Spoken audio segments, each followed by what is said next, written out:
asalaamu calaykum waraxmatullahi tacala wabarakaatu. maalin wanaagsan daawadayaal meel kasta oo dunida nagala socotaan oo maalinimo arbaca bisha January waa 10 sanada 2024 qodobada aad barnaamijkeena ku maqli doontaanna waxaa ka mid ah dagaal xoogan oo saaka ka soconaya magaalada Laascaanood ee xarunta gobolka Sool halkaasi oo laga soo sheegayo khasaaro dhimasho iyo dhaawac isugu jira. Dagaalkan iyo weliba qaabka uu ku bilowday iyo weliba khasaaraha kala gaadhay labada dhinac ee halkaasi ku dagaalamay ayaan eegi doonaa, iyadoo ilaa iyo haatan lasoo sheegayo in xabaddu ay ka soconayso qeyb ka mid a magaaladaasi Laascaanood. Waxaa lasoo sheegayaa khasaare aad u badan iyo weliba in uu geystay burbur dagaalkaasi xoogan oo ka dhex qarxay ciidamada SSC iyo Khaatumo dhexdooda. Wararkii ugu dambeeyay ee naga soo gaaraya magaaladaasi Laascaanood ayaan soo qaadan doonaa, iyo weliba dad fara badan oo xilligan isku dayaya in dagaalkaasi la joojiyo ama magaalada uusan kusoo fidin, iyadoo labada dhinac ee dagaalamaya ay isku adeegsanayaan hubka culus. Hubka lagu dagaalamaya ayaa intiisa badan waxaa la sheegay in uu yahay hubkii Somalilan ay guud ahaanba kaga tagtay magaaladaasi Laascaanood ama laga qabsaday dagaalkii 25-kii August, waxaana magaalada Laascaanood oo haatan shacab fara badan ay ku nool yihiin ay wajahayaan guud ahaan xaalad cabsi ah marka la eego dagaalada kusoo noqnoqday magaaladaasi ee bilihii ugu dambeeyay ka dhexdhacayay ciidamada SSC iyo Khaatumo dhexdooda. Wararkii ugu dambeeyay arrimahaasi ku aadan ayaan soo qaadan doonaa, iyo jabhad ka mid ah jabhadaha ka dagaalamaya gudaha waddankaasi Itoobiya oo taageeray Soomaaliya islamarkaana ka hor yimid guud ahaanba heshiiskii ay wada galeen Somalilan iyo Itoobiya. Jabhadan oo la dagaalantay ra-iisul wasaaraha dalkaasi Itoobiya Abiy Axmed iyo xukunkiisa ayaa waxa ay sheegeen in iyagu ay kasoo horjeedaan guud ahaanba in Soomaaliya lagu xadgudbo, waa si hadalka u dhigeen, waxaana ay sheegeen in Abiy Axmed uu doonayo guud ahaanba inuu qaato qeyb ka mid ah biyaha Soomaalida ama guud ahaanba dhulka Soomaalida. Arrintaas ayay sheegeen in iyagu kasoo horjeedaan oo guud ahaanba ay la safan yihiin dowladda Soomaaliya. Kooxdan jabhadda ah ayaa u muuqata inay xilligan taageero weyn ka raadinayso dhanka Soomaalida iyo sidoo kale dowladda federaalka ee Soomaaliyaba, si loo taageero islamarkaana mowjad cusub loogu kiciyo ra-iisul wasaaraha dalkaasi Itoobiya Abiy Axmed, oo dowladda federaalka ee Soomaaliya ay xilligan guud ahaanba taageerayso cid walba oo kasoo horjeesata damaciisa.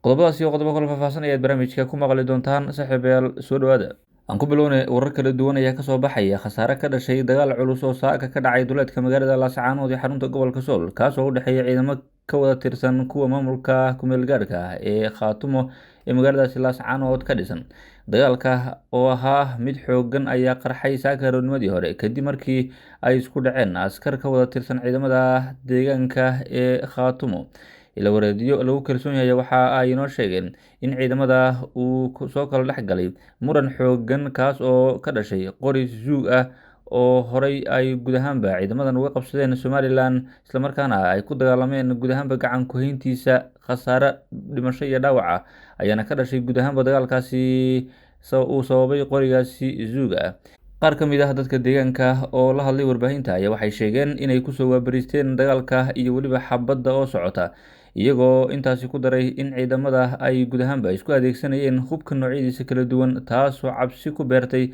dadkii shacabka ahaa ee ka agdhowaa xilligaasi goobta uu dagaalku ka soconayo. Waxaa xaafado ka mid ah magaaladaasi Laascaanood la sheegay in dadkii deganaa ay isaga carareen kadib qoryaha culus oo ay isku adeegsadeen labada dhinac, islamarkaana ay ka cabsadeen in khasaaro uu kasoo gaadho. Wararka ayaa sheegaya in dagaalku uu guud ahaanba uu sababay khasaare isugu jira dhimasho iyo dhaawac, balse lama oga inta guud ahaanba uu gaarsiisan yahay dhaawacaasi iyo dhimashadaasi uu dagaalku sababay. Ilaa iyo haatan qeybo ka mid a magaaladaasi Laascaanood ayaa laga maqlayaa xabadda iyo weliba hubka ay isweydaarsanayaan labadaasi ciidan oo dhufays kala galay, waxaana xaafado ka mid a magaaladaasi Laascaanood ilaa iyo haatan ay ku jiraan khatar weyn, iyadoo xitaa dadka shacabka ah qeybo ka mid ah ay ka bixi waayeen guryahooda iyagoo ka cabsi qaba in xabaddu ay haleesho ama hubka culus ee labada dhinac ay isku adeegsanayaan in uu haleelo. Ma aha markii ugu horreysay ee labada dhinac ay ku dagaalamayaan guud ahaanba magaaladaasi Laascaanood. Tan iyo markii Somalilan ay ka baxday magaaladaasi Laascaanood, waxa uu dagaalku noqonayaa midkii saddexaad ee magaaladaasi xilligan ka dhacaya oo culus islamarkaana khasaare geysanaya, iyadoo dadka qaar ee magaaladaasi Laascaanood ku dhaqan ay soo sheegayaan in magaaladaasi Laascaanood hubka culus lagu dhex wato, islamarkaana mararka qaar la maqlayo xabadda iyo weliba hubkaasi culus ee ay ridayeen ciidamada Khaatumo oo mararka qaar guud ahaanba hubkaasi rida oo aan la ogeyn sababta, balse waxa ay dadka shacabka ee magaaladaasi Laascaanood ku dhaqan ay noo xaqiijiyeen in hubkaasi culus uu dhibaato weyn ku hayo shacabka magaaladaasi Laascaanood jooga oo mar walba filanaya ama guud ahaanba ka cabsi qaba in dagaal uu qarxo islamarkaana khasaare uu kasoo gaadho dadka shacabka ah ee magaaladaasi laascaanood xilligan ku dhaqan. laascaanood ku dhowaad 20kii sano ay joogtay Somalilan ha ka dhacaan dilal qorshaysan balse laguma arki jirin hubka culus ee haatan ciidamada Khaatumo ay guud ahaan magaaladaasi laascaanood ku dhex isticmaalayaan, iyo weliba dagaal guud ahaan dhex mara ciidamada Somalilan dhexdooda oo magaaladaasi ka dhaca waxa uu ahaa guud ahaanba mid magaaladaasi aysan weligeed maqlin. waxaase haatan ay guud ahaan wajahayaan xaalado kala duwan oo dhanka dagaalada maadaama magaaladaasi ay haatan kasoo kabsanayso colaad ka socotay ku dhowaad sanad, ayaa waxaa haatan guud ahaanba ciidamada Khaatumo ay yihiin kuwo hubeysan oo magaaladaasi intooda badan ku sugan. waxaa ciidamadan marar kala duwan la isku dayay magaaladaasi banaanka looga saaro oo guud ahaanba ay ciidamadu samaystaan dhufaysyo ka baxsan magaalada laascaanood, balse ilaa iyo haatan waa lagu guuleysan leeyahay oo ciidamo hub culus wata ayaa magaaladaasi laascaanood duleedkeeda ah ku sugan oo iyagu sheegay inay halkaasi deganaan doonaan. sidoo kale wararka ayaa intaasi kusii daraya in haatan ay guud ahaanba xaaladdu u muuqato mid soo degeysa, dad fara badan ayaa isku dayaya inay guud ahaanba kala dhex galaan labada ciidan ee halkaasi ku dagaalamay, waxaana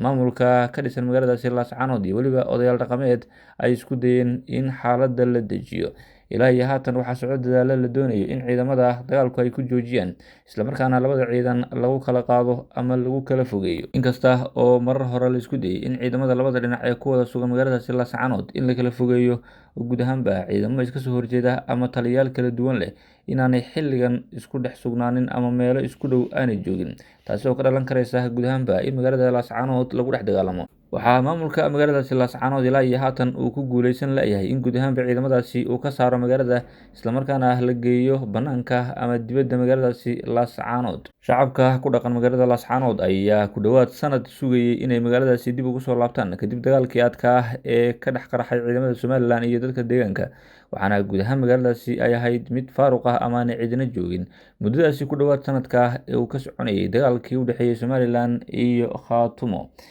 waxaase haatan markay dib ugu soo laabteen ay wajahayaan xaalado kale oo kala duwan oo guud ahaanba cabsidu ay ku jirto, oo dad fara badan waxa ay guud ahaanba sheegeen in xaaladdu ay tahay mid weli aanan fadhiyin ama aanan deganeyn maadaama dagaalada iyo xabaduhu ay yihiin kuwo joogto ah oo magaaladaasi mar walba laga maqlayo.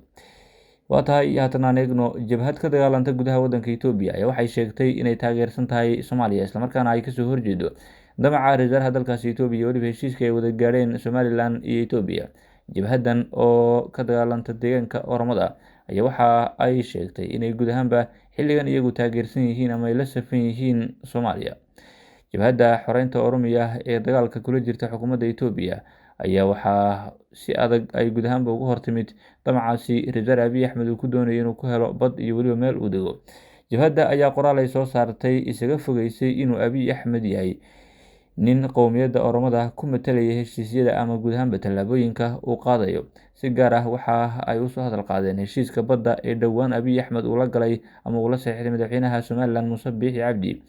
war-saxaafadeed maanta kasoo baxay jabhadda Oromiya oo uu ku saxiixan yahay afhayeenka jabhaddaasi ayaa lagu caddeeyey in mar kasta maamulka Abiy Axmed uu faafiyo dacaayad uu isku ekeysiinayo guud ahaanba in uu yahay ama uu matalayo dadka Oromada. sidoo kale jabhadda ayaa waxa ay ficilada Abiy Axmed ku tilmaantay kuwo marin habaabin ah oo lagu jahwareerinayo shacabka Itoobiya si xukunka guud ahaanba uu usii joogo. waa sida hadalka u dhigeen ama qoraalkaasi kasoo baxay jabhaddaasi Oromadu uu ahaaye. akhyaarta sharafta leh hawada nagala socoto watan iyo kulanti dambe, nabadgelyo.